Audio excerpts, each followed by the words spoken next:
Një raket kineze me 3 astronaut në bord u nis drejt stacionit hapësinor të vendit në momentin e fundit historik në garën e Pekinit për të bërë një fuqi e madhe në qiell.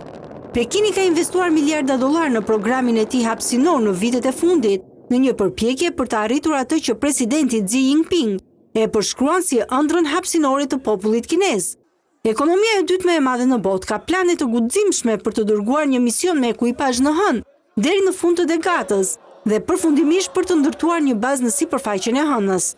Nisja të njëjtën e misionit Shenzhou synon të transportojë një ekip prej 3 astronautësh në stacionin hapësinor të Kinës Tiangong. Raketa Long March 2F u ngrit në ajër duke lënë pas një shtullunk flake dhe tymi, e cila mbuloi bazën Jiuquan në shkretëtirën e Kinës veri perëndimore në një mision 6 mujor. Drejtuesi i ekuipazhit më të ri është Chen Dong, 46 vjeç, një ish pilot luftarak dhe eksplorues veteran i hapësirës, i cili në vitin 2022 u bë astronauti i parë kinez që kaloi më shumë se 200 ditë në orbit.